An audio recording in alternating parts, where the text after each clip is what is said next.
Sigue diciendo la epístola de Santiago: hermanos míos, ¿de qué aprovechará si alguno dice que tiene fe y no tiene obras? ¿Podrá la fe salvarle? Y si un hermano o una hermana están desnudos y tienen necesidad de mantenimiento de cada día, y alguno de vosotros le dice: id en paz, calentaos y saciaos, pero no les dais las cosas que son necesarias para el cuerpo, ¿de qué aprovecha? Así también la fe, si no tiene obras, es muerta en sí misma. Pero alguno dirá: tú tienes fe y yo tengo obras. Muéstrame tu fe sin tus obras y yo te mostraré mi fe por mis obras. ¿Tú crees que Dios es uno? Bien haces. También los demonios creen y tiemblan. Mas quieres saber, hombre vano, que la fe sin obras es muerta. ¿No fue justificado por las obras Abraham, nuestro padre, cuando ofreció a su hijo Isaac sobre el altar? ¿No ves que la fe actuó juntamente con las obras y que la fe se perfeccionó por las obras? Y se cumplió la escritura que dice: Abraham creyó a Dios y le fue contado por justicia y fue llamado amigo de Dios. Vosotros veis, pues, que el hombre es justificado por las obras y no solamente por la fe.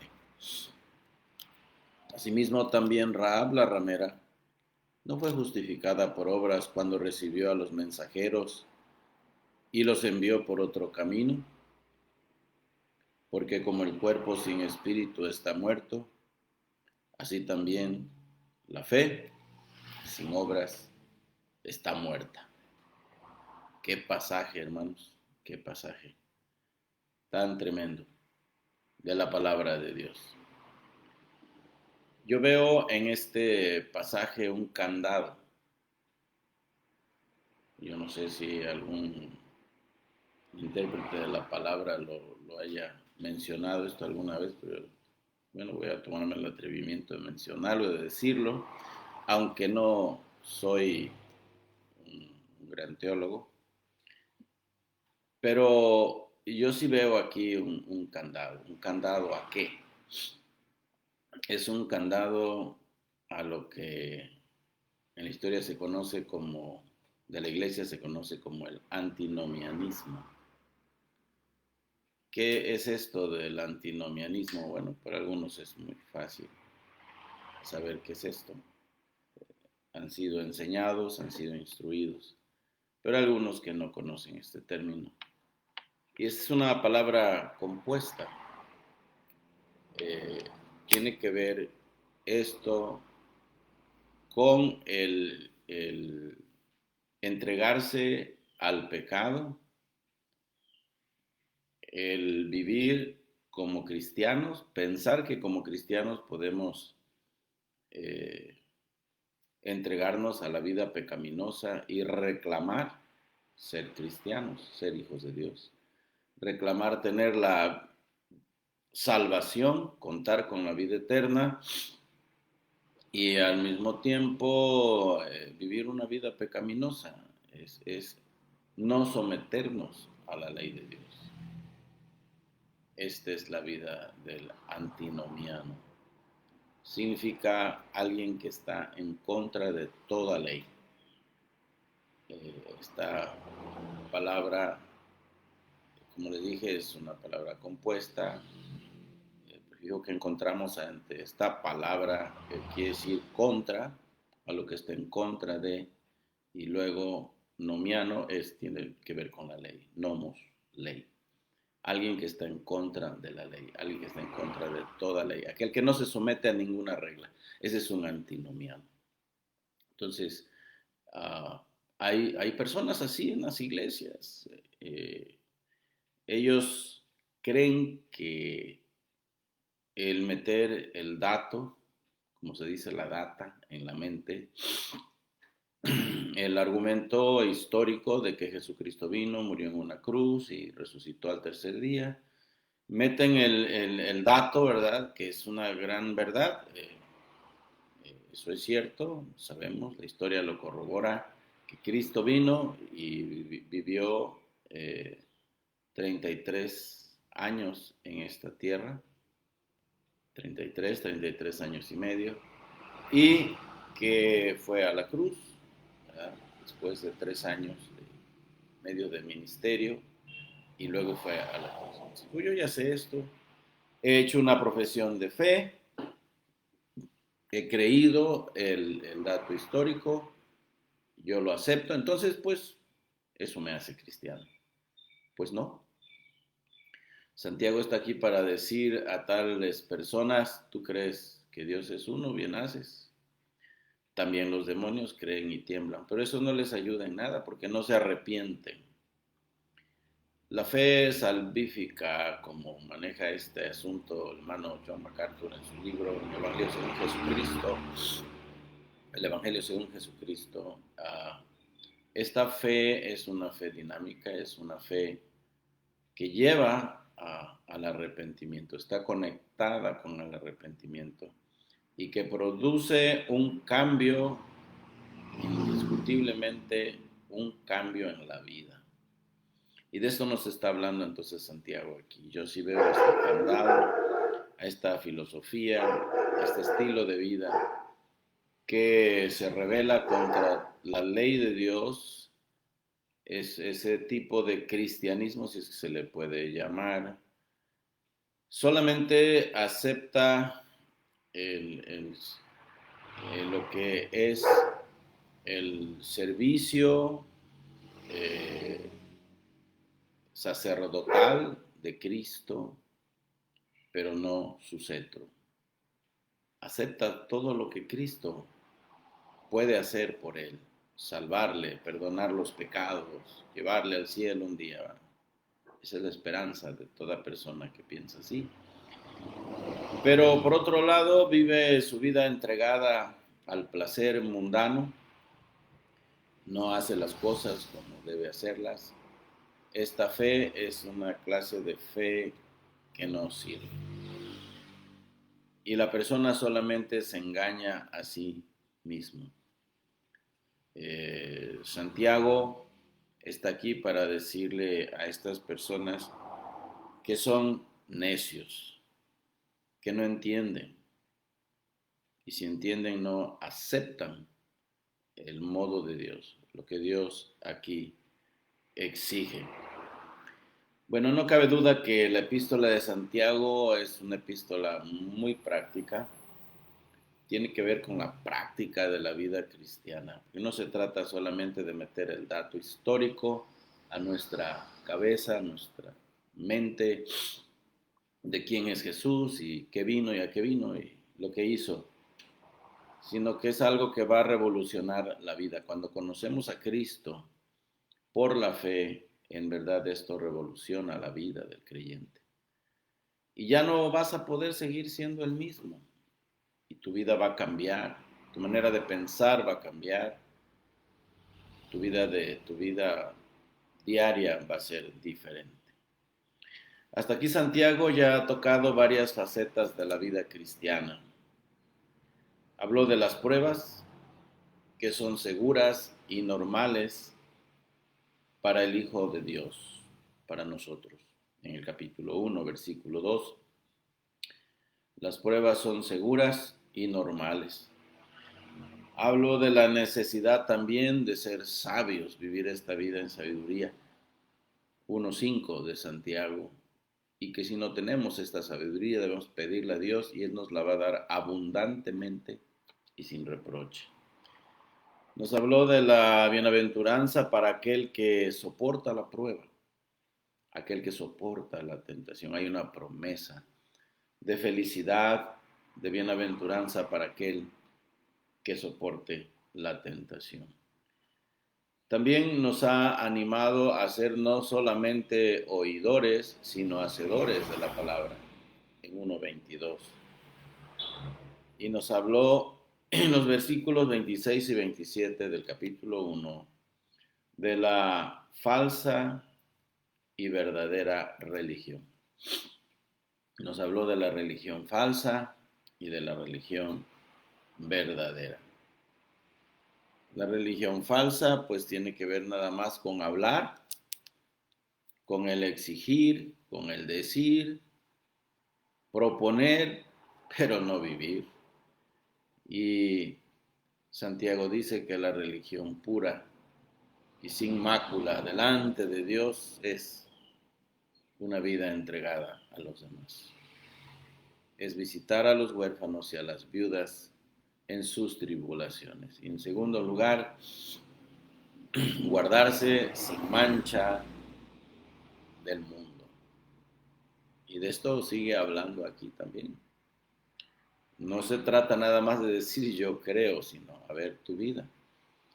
Tu vida corresponde a la fe que profesas tener, es tu religiosidad con sustancia o son puras palabras nada más, puras promesas, como decimos. Y nuestra vida no ha cambiado. Luego nos habló Santiago del problema de hacer distinción de personas, el problema de la parcialidad. Nos amonesta contra la parcialidad Santiago en la primera parte del capítulo 2 de su epístola, donde vimos que es un terrible pecado hacer a los demás menos por su condición social, por su apariencia física también, por no tener el grado, el nivel académico que nosotros tengamos, simplemente por verse diferentes a nosotros. Y nos puso un ejemplo, el escritor, ¿verdad?, de la epístola, Santiago nos pone el ejemplo de una persona rica que entra a la congregación con anillos de oro en todos sus dedos, una ropa espléndida, de colores llamativos, de colores brillantes, y le decimos, pasa, siéntate hasta adelante. Pero luego entra un hombre pobre con ropa andrajosa y le dices, tú estate allá, ahí siéntate debajo de mis pies. Qué tremendo, ¿eh? Y Santiago dice, eso no está bien, hermanos. Debemos tratar por igual a las personas. No debemos hacer excepción de personas, porque al hacerlo cometeremos un pecado tremendo que puede inquietar el corazón de Dios y que puede hacer que reaccione inmediatamente. Mucho cuidado con eso, dice Santiago. Él nos propone que tratemos bien a todas las personas, a todos los hermanos, sin importar su condición.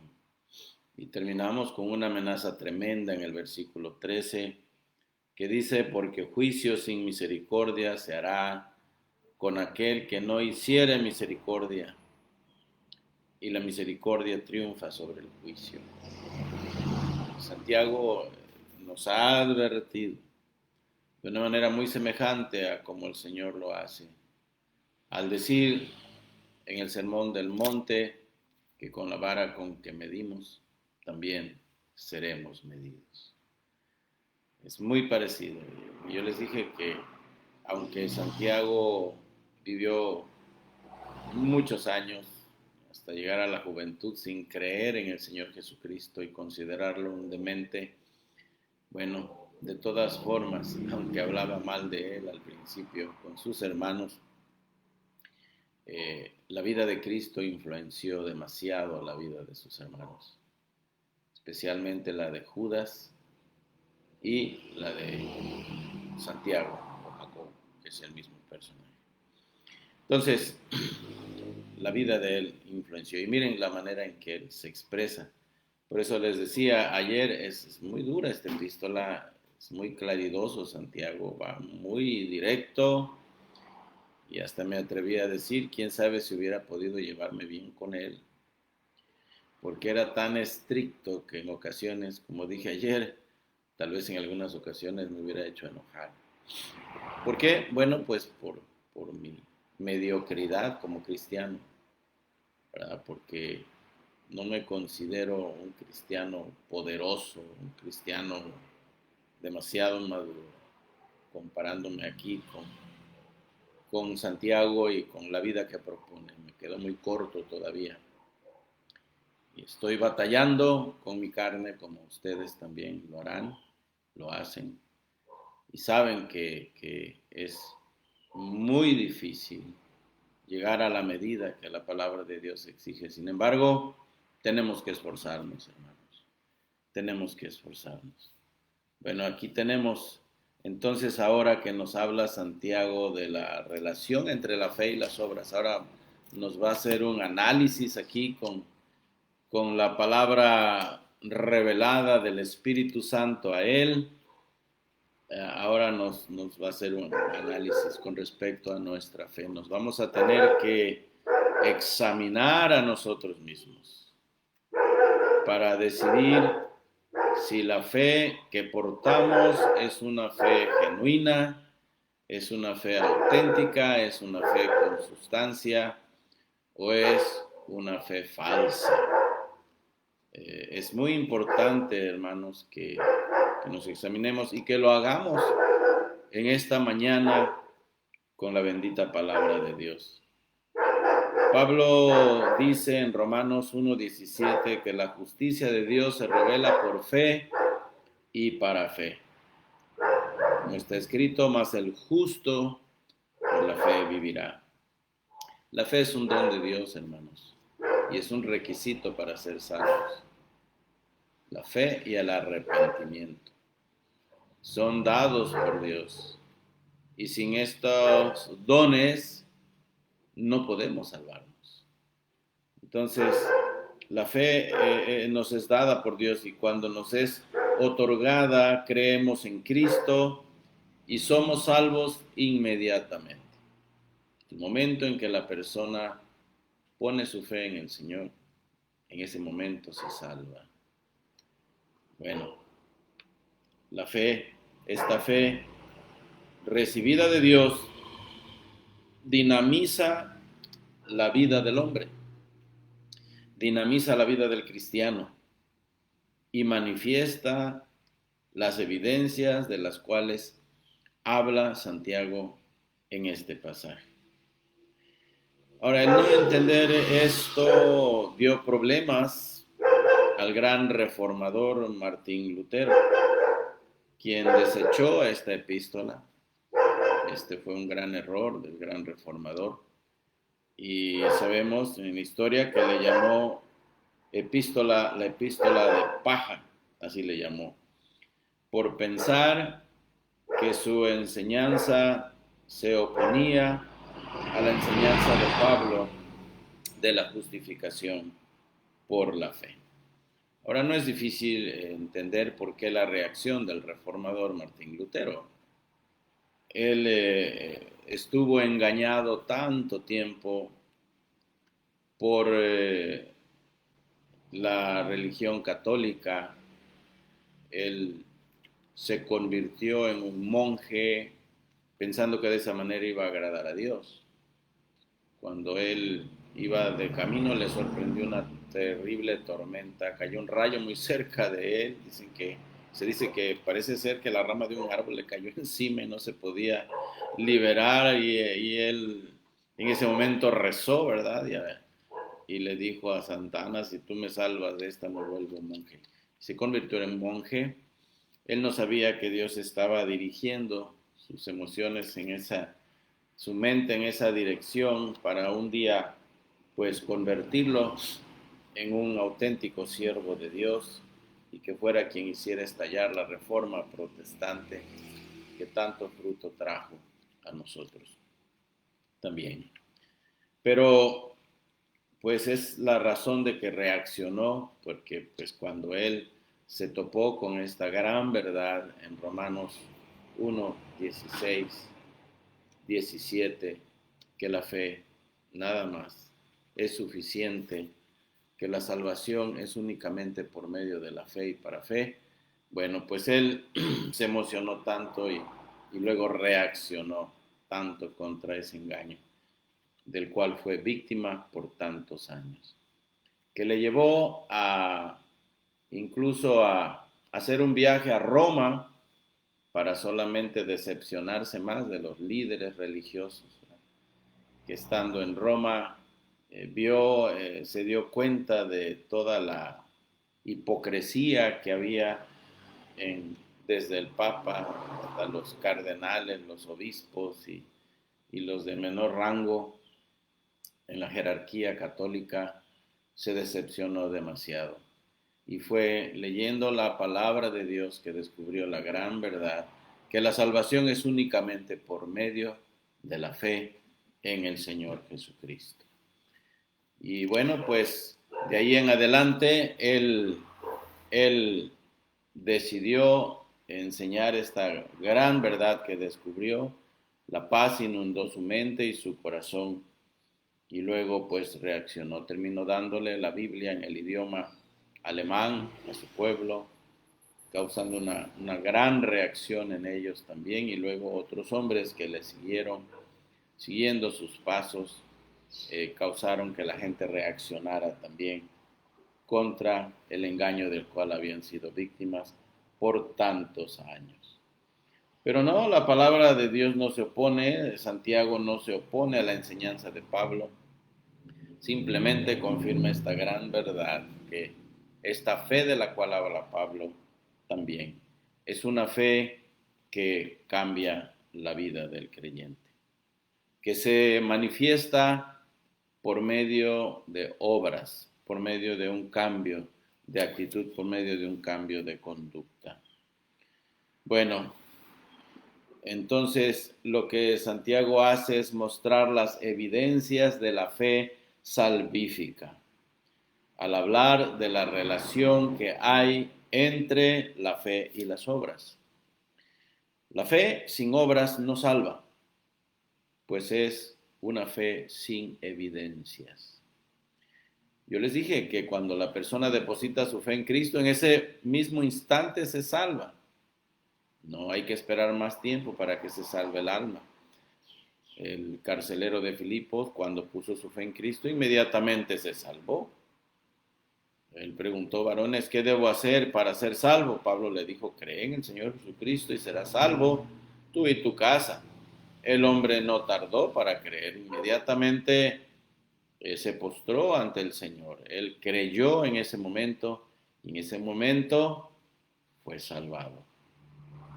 Igual nosotros. El momento es en ese mismo instante en que depositamos la fe en nuestro Señor Jesucristo, fuimos salvos.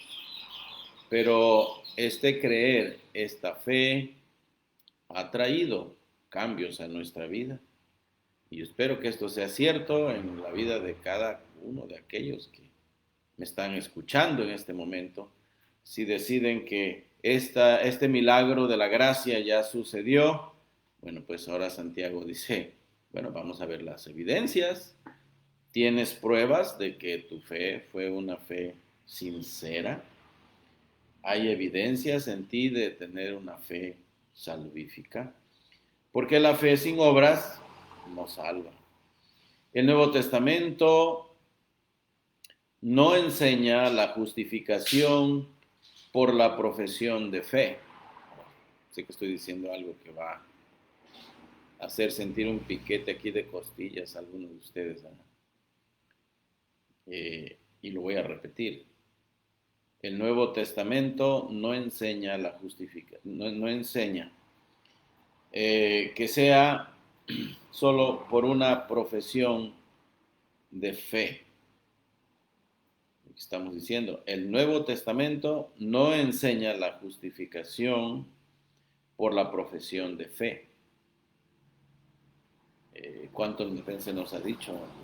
Hemos escuchado, bueno, esta persona ya hizo su profesión de fe, por lo tanto ya se salvó.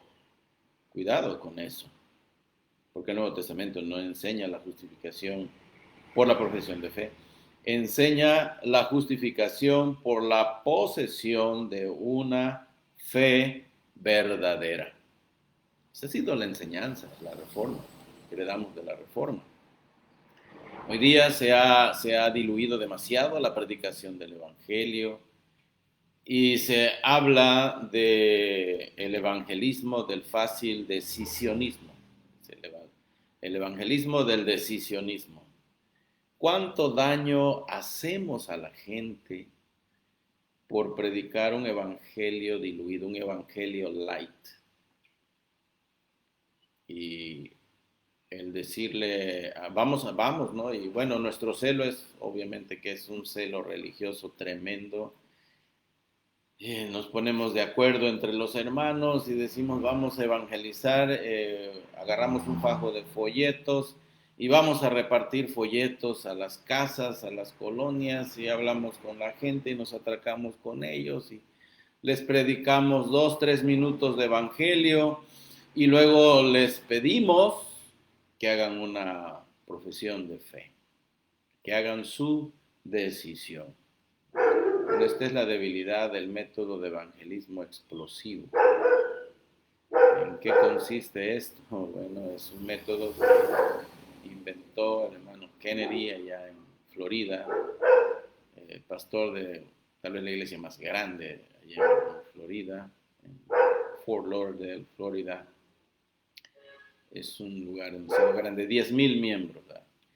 Y como su método le dio resultado, pues todo el mundo empezó a adoptarlo porque, pues ya ven ustedes que los pastores siempre sueñan con tener iglesias demasiado grandes. Digo sueñan porque pues ahí sí no me hago parte del equipo. Yo no soy muy dado a la idea de una mega iglesia. No porque no crea yo que haya hombres dotados para guiar mega iglesias. Creo que sí los hay. Pero no yo. O sea, no tengo esa.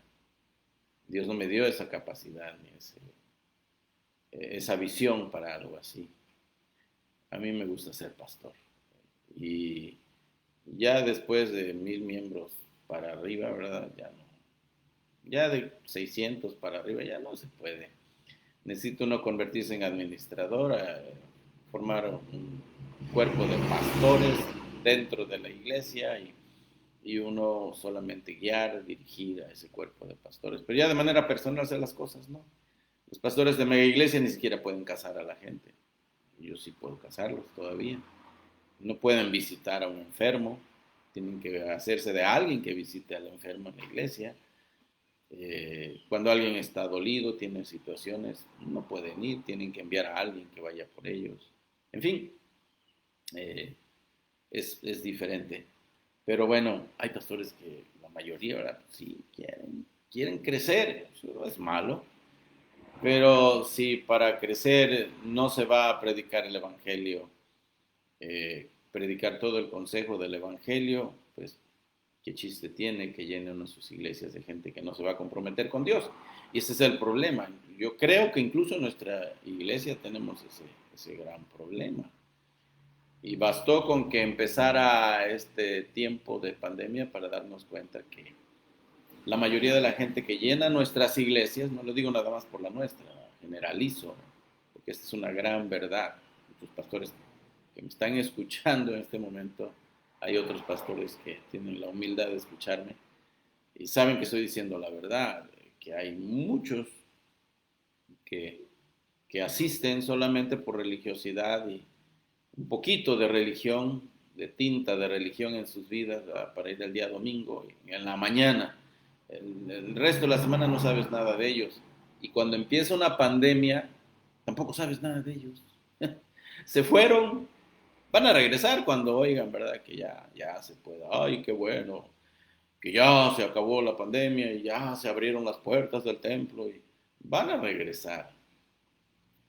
Y esos son los que no se comprometen con nada. Esos no les interesa la obra de Dios. Si pasa la bolsa de las ofrendas, echarán una moneda de vez en cuando, pero la obra no les preocupa. Les preocupa a aquellos que están comprometidos. Aquellos cuya fe es sustanciosa, aquellos cuya fe es genuina, es real.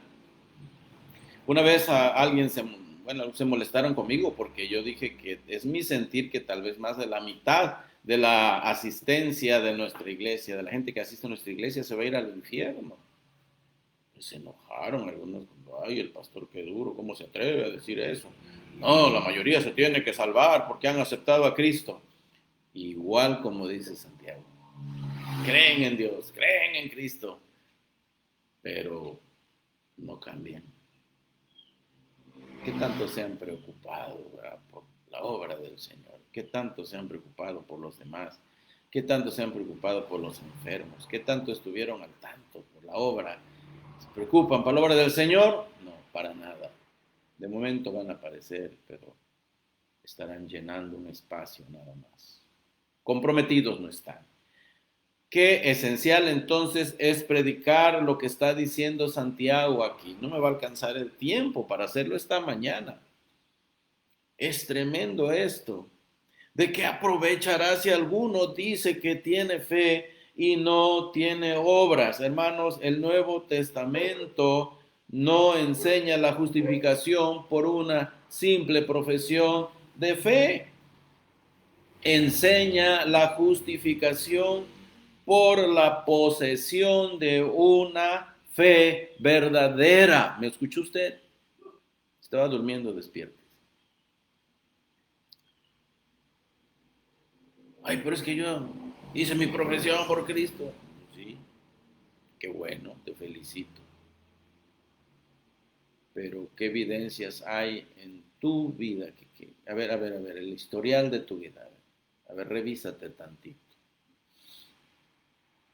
¿Qué has sido tú para la obra de Dios? Desde que comenzaste. ¿Qué has hecho? ¿Qué has hecho de tu vida? ¿Qué le has dado al Señor? Parece que no le puedes dar nada, Él no te necesita, no necesita nada de ti. Pero es un privilegio entregarnos a Él. Y debe haber gratitud cuando alguien es salvado por Cristo.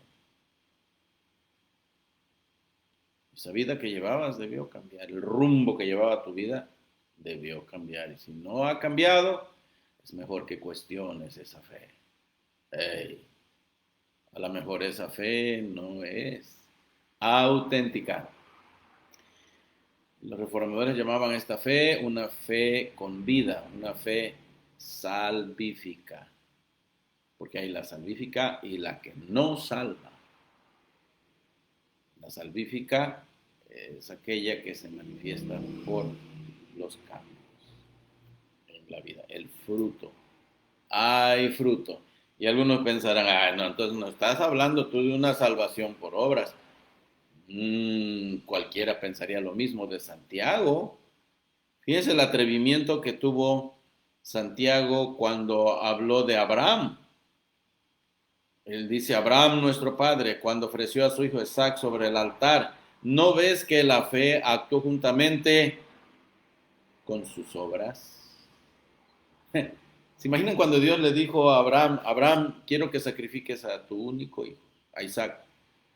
Bueno, ¿cuántos años tendría Isaac? Tal vez tenía 18, 20 años, ya era para haberse acostumbrado a vivir con él, estar con él, amarlo, quererlo y ver en él la continuidad de su descendencia, el cumplimiento de esa promesa que Dios le dijo. Vas a tener una descendencia que no se va a poder contar, como no se pueden contar las estrellas del cielo y como no se puede contar la arena del mar. Y de un momento a otro llega la orden y le dice, quiero que me sacrifiques a tu hijo. Llévalo allá a la cima del monte Moria y me lo ofreces en holocausto. Y ahí va Abraham. Ahí va Abraham. Génesis 22. Está tremendo ese capítulo. Llega allá al pie de la montaña y Abraham dice algo que a mí me sorprende demasiado.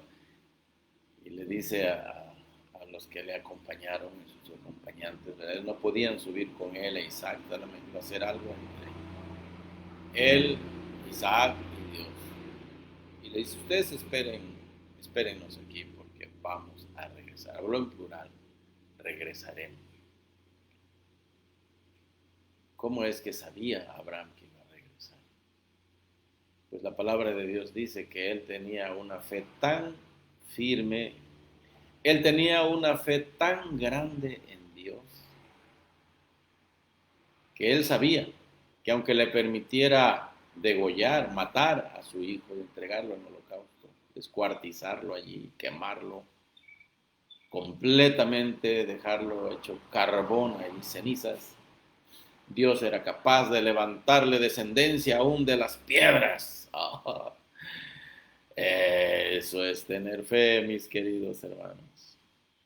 Eso es tener fe. Él se fortaleció en fe, glorificando al Señor. Pablo así lo dice. Él se fortaleció en la fe, dando gloria a Dios. Hermanos, ahí es cuando más honramos a Dios, cuando sentimos que el agua nos está llegando al cuello ahí, y que ya no podemos más, pero en medio del dolor, en medio de la situación terrible, en medio del problema terrible que no sabemos cómo vamos a salir de él, seguimos diciendo, Señor, creo en ti, Señor, confío en ti, Señor, no entiendo y no sé cómo me vas a sacar de esta y cómo vamos a salir adelante, no lo sé, pero yo confío en ti, sé que tú tienes todo en tus manos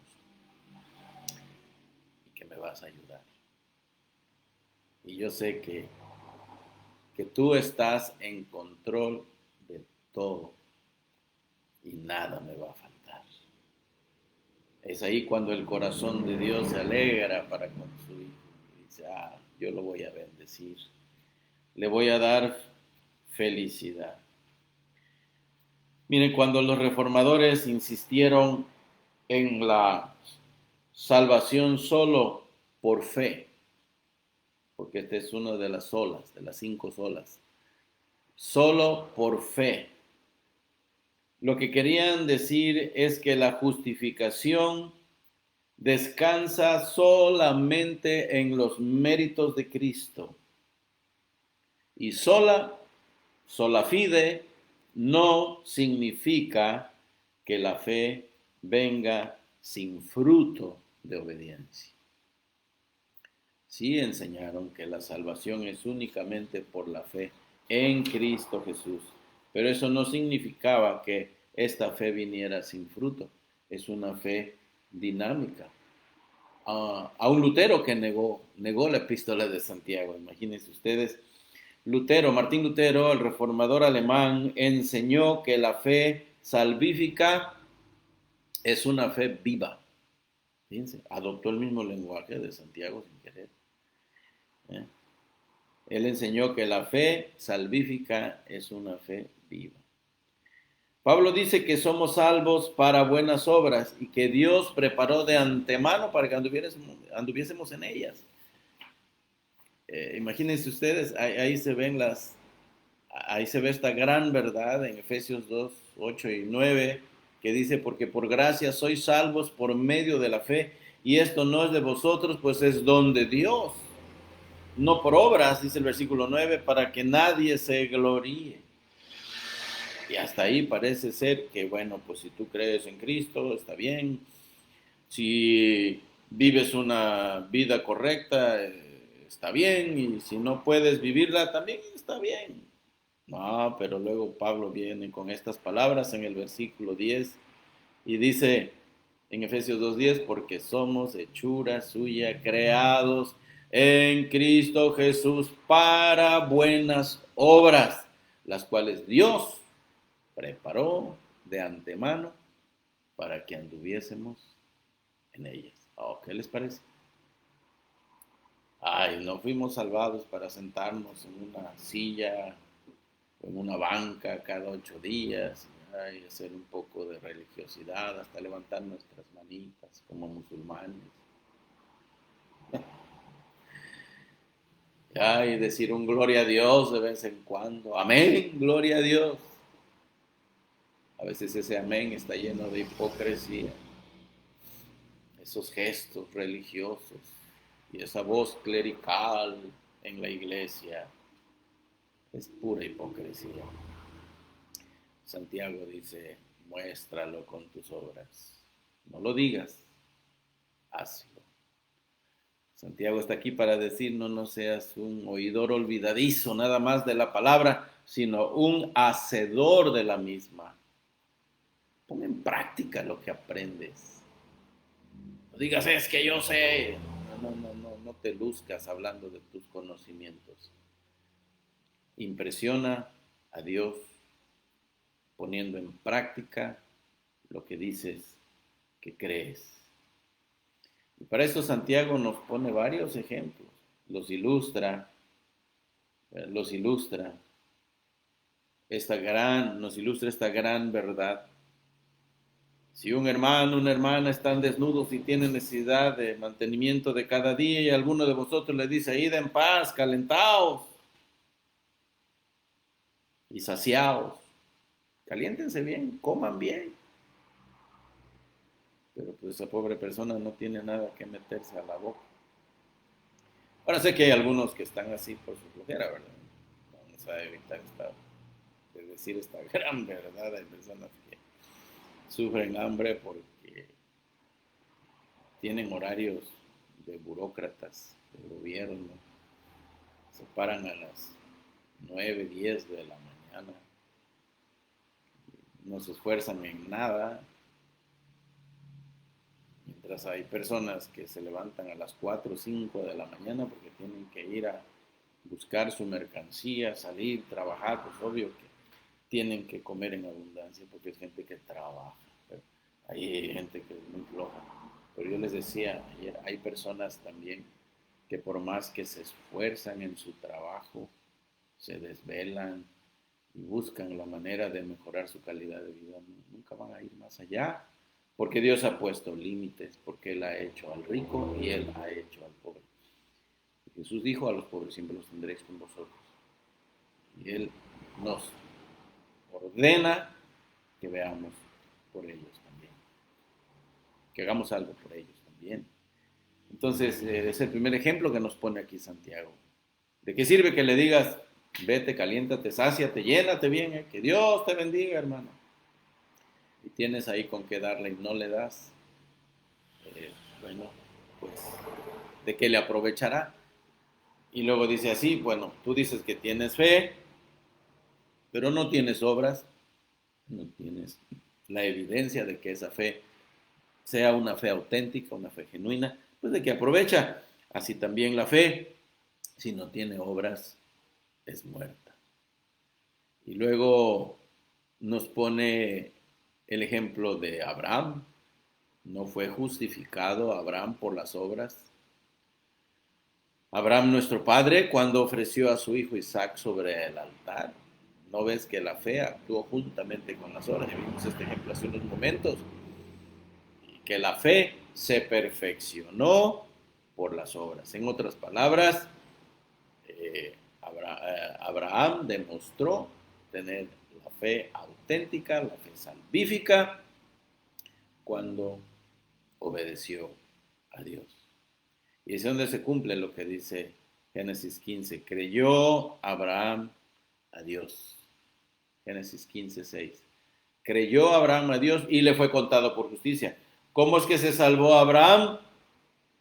Bueno, hay un sentido aquí, dice Santiago, en que se salvó por obras, pero no necesariamente por las obras, sino que sus obras fueron la evidencia de que esa fe era genuina. En este sentido es como se salvó por obras. No es la doctrina que enseña salvación por lo que hacemos, no es así. Pero lo que hacemos evidencia la fe auténtica. Es lo que está proponiendo Santiago. Y es algo muy duro, muy duro. Bueno, tú dices que tienes fe, bien haces, pues los demonios creen. Bueno, en realidad los demonios son más creyentes que los seres humanos. Bueno, vamos a dejar el tema aquí, ¿qué les parece? Voy a tener que repasarles un poco el día de mañana ya no mañana, ya mañana es sábado, pero sí la próxima semana, próximo miércoles que empezamos con los devocionales. Ya se fue la semana tan rápido, ni siquiera se da uno cuenta cómo. Pero hermano, espero que esto nos haga pensar. Que el Señor siga trabajando en sus vidas, que el Señor siga trabajando en nuestras vidas y que nuestra fe en verdad sea una fe con sustancia, una fe auténtica, una fe verdadera. Es mejor descubrirlo ahora a que nos expongamos al juicio de Dios el día de mañana. Estemos ya preparando nuestras maletas para irnos al cielo y nos llevemos la sorpresa de que nunca fuimos hijos de Dios. Es por eso que nunca sentimos amor por los demás. Es por eso que nunca sentimos carga por la obra del Señor. Es por eso que vivimos una vida relajada, porque pensábamos que solamente se trataba de hacer una profesión de fe por Cristo, sin contar con una fe auténtica. Señor les bendiga, mis queridos hermanos. Hasta la próxima.